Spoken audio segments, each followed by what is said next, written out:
This little beach is called Playa Angar. And in the dark of night, green sea turtles transform it into cradles for their nesting. This behavior is difficult to film, as artificial light can be a deterrent for the mature animals, making them less likely to nest on a particular beach. And these beach habitats are precious, as the green turtle, like most sea turtles, is an endangered species. It's because these turtles and their eggs are so endangered that these human conservationists are on hand. Buried turtle eggs are vulnerable to predators, off-roading vehicles, high tropical storms, and more. Collecting eggs in order to protect them during their delicate incubation period is part of the mission of Tortugrania volunteers like these ones. With the permission of this government-sponsored group, highly sensitive cameras capture the nesting turtles in the softest possible light.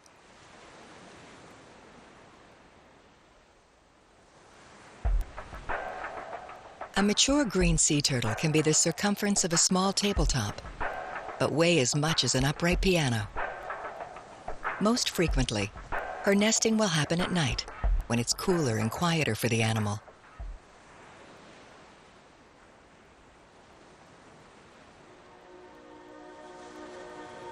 Once she's hauled herself up on the beach, beyond the reach of high tide, the turtle digs a body pit.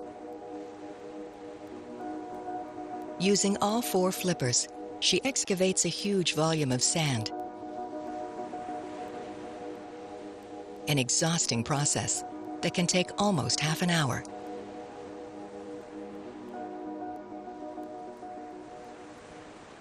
Cradled in her body pit, the green sea turtle now begins to dig an even deeper hole for her egg chamber, deep enough to ensure her eggs won't be washed away by the rising tide. She does this using only her back flippers. The green turtle raises her back flippers and begins a series of contractions.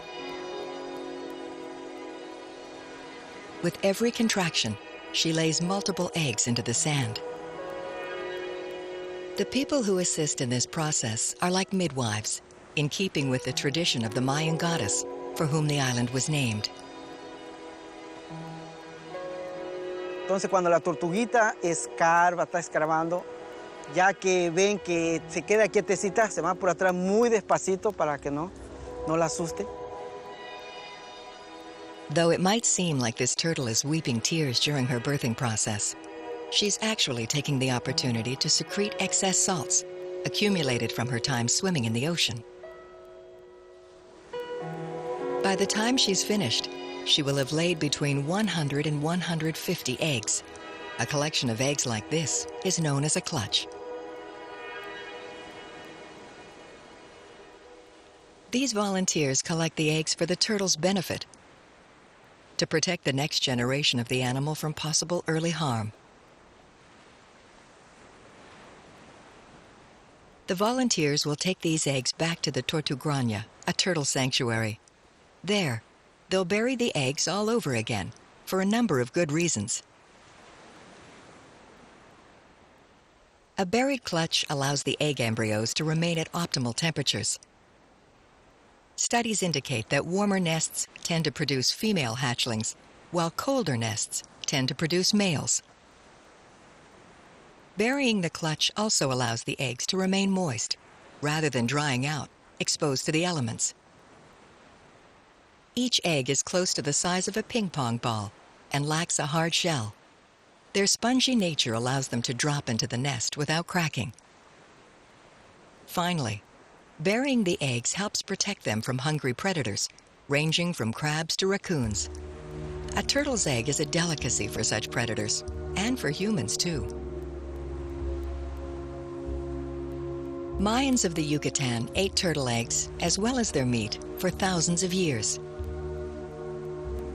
Beyond any dietary value, turtle eggs have been long eaten for mythical reasons.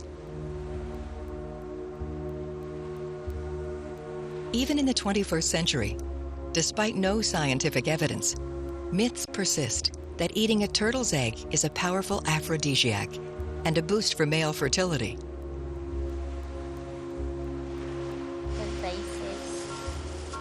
But for the turtles that come to the beaches at Isla Mujeres, the humans who greet them here aren't predators, but caregivers.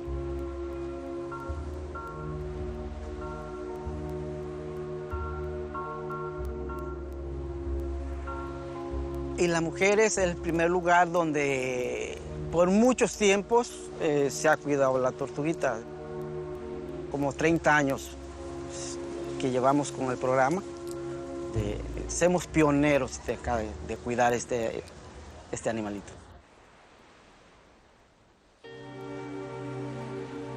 Mother green sea turtles perform their birthing feats more than once in a season. Que una tortuga de mayo a octubre desova 5 o 6 veces. La primera vez es muy alta, después hasta que sube por 8 o 10 huevos. Y aunque tire 8 huevos, es el mismo trabajo que hace, el mismo ritual. In an average season, the Tortugrania volunteers might assist over 1,000 nesting sea turtles. 100. With an estimate of 100 eggs each, over the full nesting season, this can potentially be 100,000 new offspring.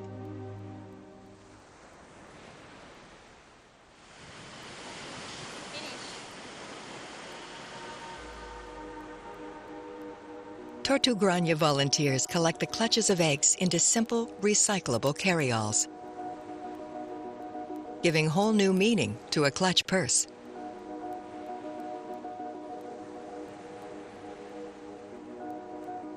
Midnight midwifery complete for the evening. These volunteers prepare to return to the Tortugrania Turtle Sanctuary.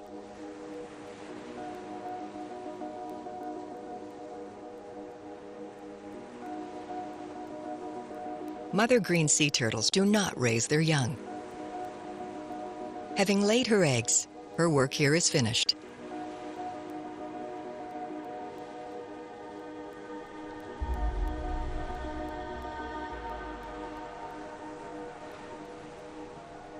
This beach is a primal, special place for her.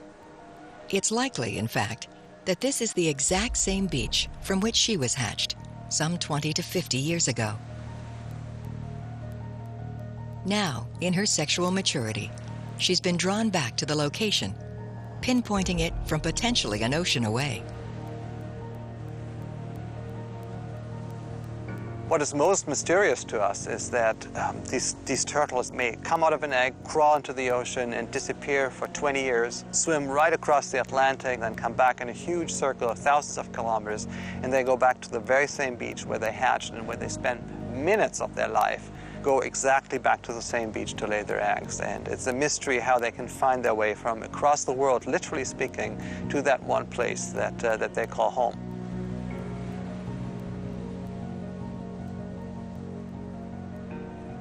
There's growing research lending credibility to the notion that sea turtles have something of a compass in their brains, letting them detect Earth's magnetic field.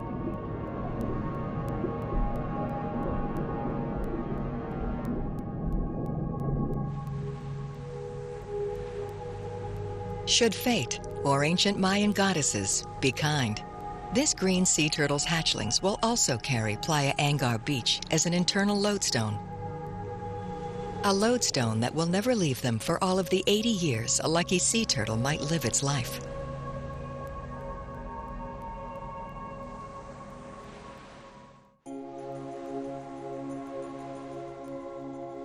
The pregnant sands of the Island of the Women are also nesting grounds for another reptile, the northeastern spiny-tail iguana. It lays its eggs in the beach and basks on warm rocks, frigate birds wheeling in the skies above. There are many subspecies of spiny-tail iguana. The generic name for them all is Stenosauria, which come from the Greek words meaning comb and lizard. And the spines running down their backs certainly do look like bristles of a grooming comb.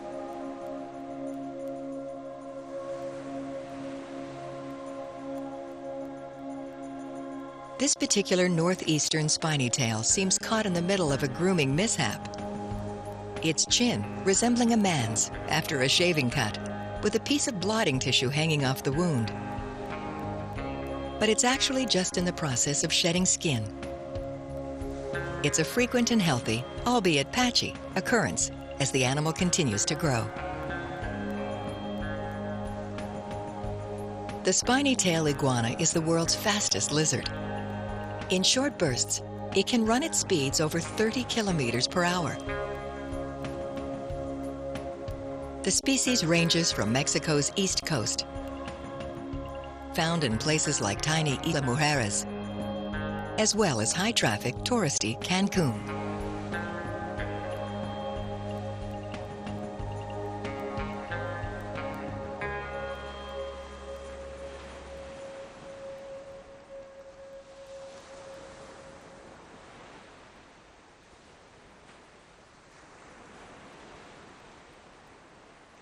This head bobbing is a territorial display.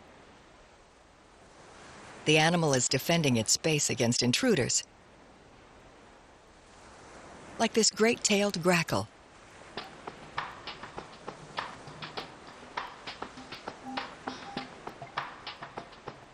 The collective term for a flock of noisy grackles is an annoyance. And this solitary bird certainly seems to be annoying the spiny tail. Or maybe the iguana is simply hungry.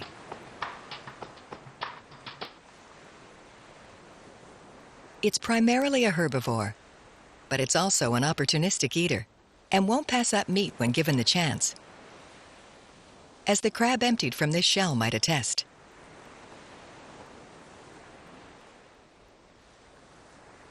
Mexico's natural history plays out everywhere, even in the middle of a man-made beach.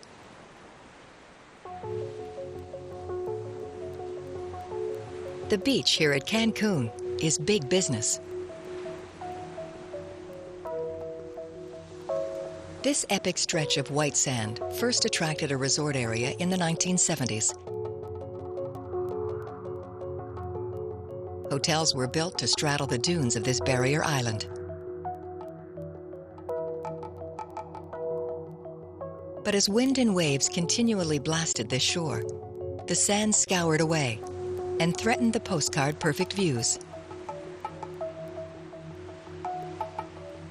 To compensate, more than $70 million have been spent dredging nearby sandbars to sustain this unsustainable situation.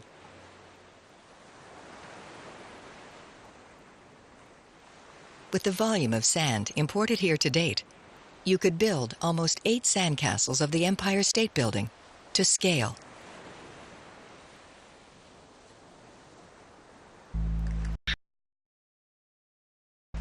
But real wildlife still occupies this artificial shoreline. It doesn't ruffle the brown pelican's feathers being so close to humankind. The brown pelican appears ungainly as it waddles along the beach. But it's another story when the pelican takes flight to forage for food.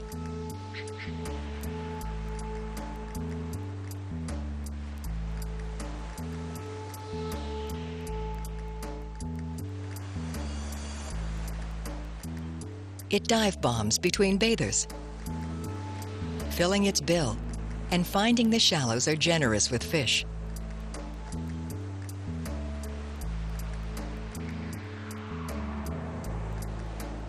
The brown pelican lets the water drain from its throat pouch, then swallows down its shuddering treat.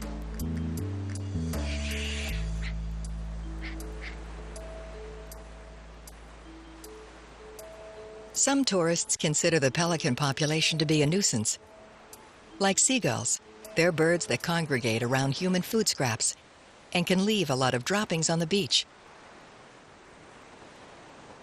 But far more damaging to the Mexican beach experience might be this real-life sea monster beneath the bird's feet. Piles and piles of sargassum seaweed.